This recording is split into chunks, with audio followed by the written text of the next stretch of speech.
Child's Play 2 came out in a very different time. A time when TV versions of films were a prominent fixture on American cable television.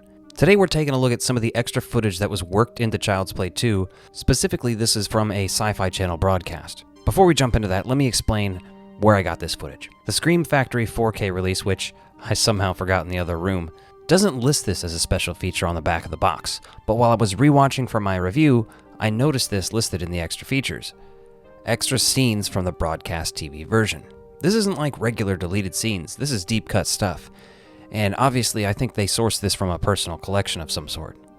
The footage features a Sci-Fi Channel logo from the 90s in the bottom corner, bringing forth even more nostalgia. I bet if you wanted to, you could probably find a full version of Child's Play 2, like a TV cut on Internet Archive, but let's get into this thing. There's lots of different little pieces of footage here. The first piece we see is right after the technician dies in the opening scene. The lights go out and they talk about trying to turn on the emergency lights and hearing something. Matson, I cannot see a damn thing. What are the emergency lights, Matson? What was that? Most of this is stuff like that, where it's just a little bit extra, doesn't change too much, probably just added or subtracted stuff from the film based on violence, cussing, added stuff in just for runtime. After that, there's more footage of Andy playing Go Fish and chatting with a therapist in this office room. Miss Poole says I might be going to live with some people until my mom gets better. Basically, in this version, Andy's sitting there talking with a therapist about going home with those foster parents. Yeah, I heard about that. Are you excited? Yeah, nervous, but excited. I think they're going to take very good care of you. And that's before they have the regular talk about Charles Lee Ray and stuff that they do in the theatrical version. You still dreaming about Chucky? Sometimes. But don't tell any of the kids. They might start making fun of me again. Dreams are real. Right? Right. Got any yellow? You've been peeking at my hand. There's a quick little clip of Matson slouching down next to Chucky. He picks him up and Chucky turns to him and says, Hi, I'm Chucky. Wanna play? Again, some of this stuff's really short clips like that. There's many shorter clips even. There's a little bit more with the foster parents talking to Mrs. Poole. He murdered a dozen people in this series of ritual voodoo killings. Well, I love a child with a lot of imagination, don't Phil, you? please. Look, I'm just trying to make sure that we're not biting off a little more than we can chew. Are we even qualified to take care of a boy like this? He just wants to get on with his life. You game?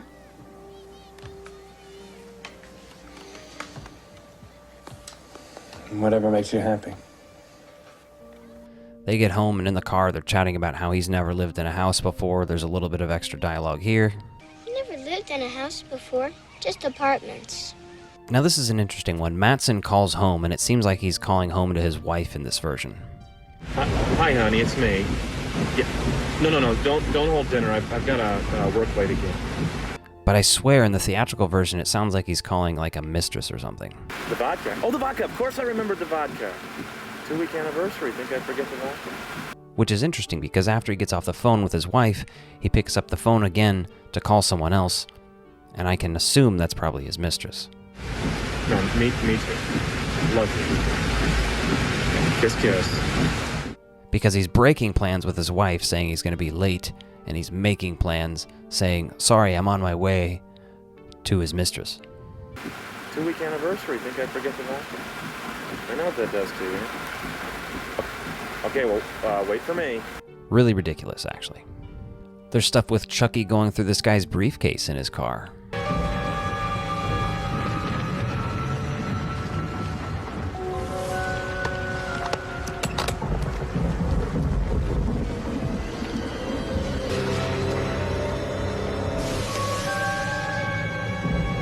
He finds out more information about Andy. We see exactly how he finds out where Andy's at.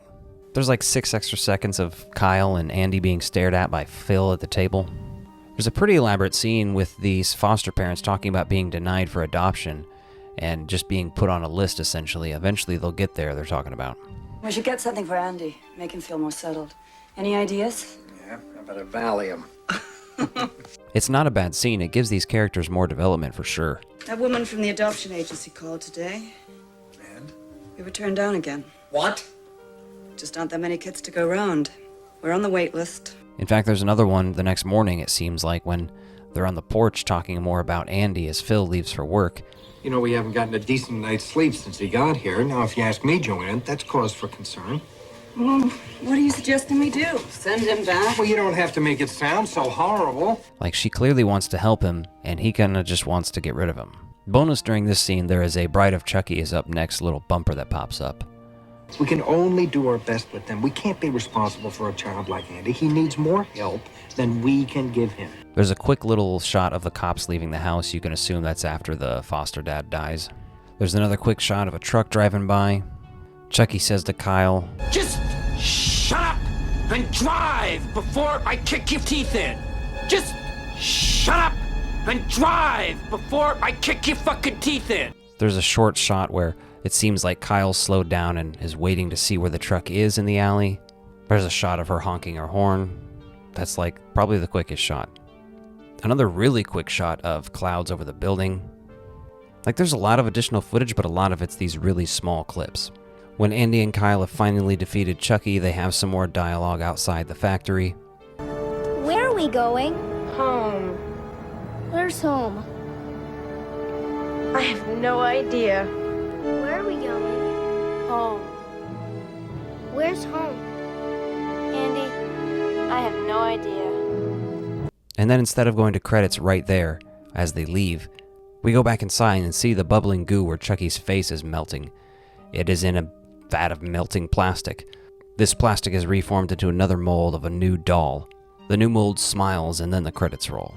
Honestly, I really like that ending. I don't hate that at all. It's a little fun and cheeky. So overall, there's a lot of interesting footage added here. Nothing that changes the plot too much, but you can see where some additional character development could have gone on with the foster parents. And it's too bad this isn't like a full scan of this TV cut, because I would really like to see that and compare it fully to, what the actual movie theatrical cut looks like. Let me know what you guys think was the most interesting addition to this TV cut in the comments down below. Quick thank you to my channel members and Patreon subscribers. If you want more ecto-violence, including exclusive videos and behind-the-scenes content, become a member by clicking the links in the description below.